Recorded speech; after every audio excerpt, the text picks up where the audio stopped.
ओम गम गणपति नमः। श्री महापुराण वायवी संहिता 12वां अध्याय। वायु बोले, हे मुनियों, वीरभद्र जी गणों के साथ यज्ञ में पहुंच गए। यह यज्ञ स्थल कुशाओं से आच्छादित एवं पताकाओं से शोभायमान था। यज्ञ करने वाले यथोचित वेद मंत्री के घोष से यज्ञ करा रहे थे। यज्ञ भाग के अधिकारी विष्णु आदि देवता वहां उपस्थित थे। वहां पहुंचकर वीरभद्र जी ने सिंह गर्जना की। उस गर्जना से पृथ्वी आकाश भर गए। देवता वीरभद्र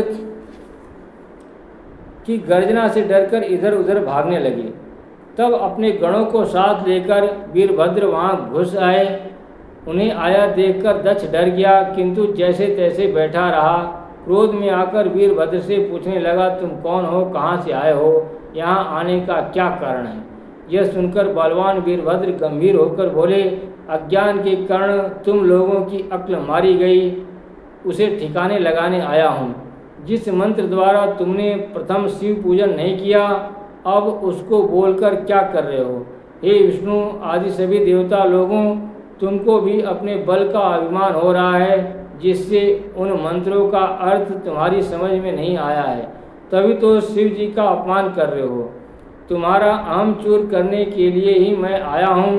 हे मुनियों, इस प्रकार कहकर वीरभद्र ने अपने नेत्र से अग्नि प्रकट कर दी। उसके द्वारा सारे यज्ञ स्थल को जलाने लगे। गणों ने भी सब गणकर्ताओं को यज्ञ स्तूपों के साथ बांध दिया। यज्ञ पात्र सभी तोड़ फोड़कर गंगा जी में बहा दिए।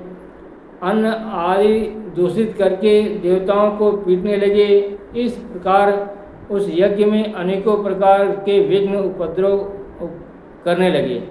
तब सारी यज्ञ भूमि को नष्ट भ्रष्ट कर डाला। यह देखकर सब नर नारियां घबरा उठे तथा अपनी जान बचाने के लिए भागने लगे।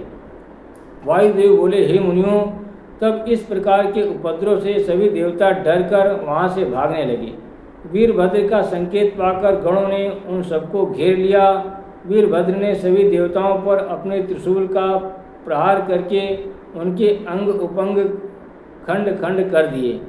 सरस्वती की नासिका का अग्रभाग, आदिति के हाथ का अगला भाग, अग्नि की बाहु की 2 उंगली जितनी जीभ, नासिका के पुट एवं स्तन का अग्रभाग आदि काट दिए।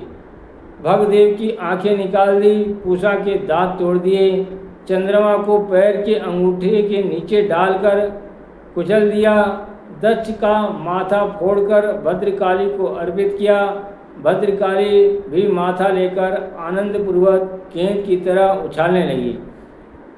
दक्ष पत्नी वीरणी इस प्रकार का दृश्य देखकर अपने हाथ पैर पटकती हुई हाय हाय मचाने लगी।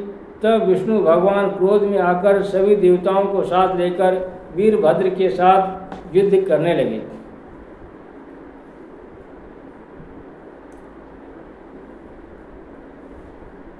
युद्ध के लिए विष्णु आदि देवताओं को आया देख वीरभद्र जी हंस पड़े। तब दिव्य रथ आकाश से उतरा और वीरभद्र के सामने आकर उपस्थित हो गया। शिव प्रेरणा से ही यह रथ ब्रह्मा जी द्वारा लाया गया था। तब हाथ जोड़कर वीरभद्र से प्रार्थना करते हुए बोले, हे वीरभद्र जी, महेश्वर जी की आज्ञा से यह आपके लिए लाया गया है, आप इस पर सवार होकर युद्ध करें। उधर भगवान शंकर उमा जी के साथ रम्य आश्रम के पास विराजमान होकर तुम्हारे इस पराक्रम को देख रहे हैं। वीरभद्र जी ब्रह्मा जी के इस प्रकार के कथन सुनकर आनंद में आ गया। उस रथ पर सवार होकर चंद्रमा की भांति शोभित हो गया और शंख बजाने लगा। शंख ध्वनि से सभी देवता डर गए। युद्ध देखने की इच्छा से सिद्धि आदि सब के सब विमानों पर चढ़कर आकाश में आ गए।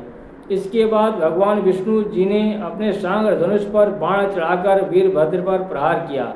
वीरभद्र जी ने अपने धनुष पर टंकार किया, फिर धनुष पर बाण चढ़ाकर विष्णु जी के मस्तक का लक्ष्य करके छोड़ा। विष्णु जी ने भी वीरभद्र की भुजा पर लक्ष्य करके बाण छोड़ा। इस प्रकार दोनों का भयानक युद्ध छिड़ गया। इस पर वीरभद्र जी ने एक कठोर बाण धनुष पर चढ़ाकर विष्णु को मारा तो विष्णु जी व्याकुल होकर पृथ्वी पर गिर पड़े और मूर्छित हो गए। कुछ क्षणों बाद विष्णु चेतना में आ गए और अपने अस्त्र शस्त्र चलाने लगे। तब तो वीरभद्र जी ने उन सभी बाणों को अपने बाण से शांत कर दिया। फिर एक पंख से विष्णु जी के धनुष को तथा 2 बाणों से गरुड़ के पंखों को काट दिया। उस समय विष्णु जी अपना सुदर्शन चक्र उस पर चलाने लगे। तब तो वीरभद्र जी ने कुछ भी उपाय नहीं किया, खड़े खड़े देखते रहे, किंतु शिव प्रभाव से वह चक्र विष्णु जी हिला तक नहीं सके। इसके बाद वीरभद्र जी ने सभी देवताओं को अपने पहने बाणों का लक्ष्य बना लिया, जिससे सभी देवता घायल होकर इधर उधर भाग निकले। ओम नमः शिवाय।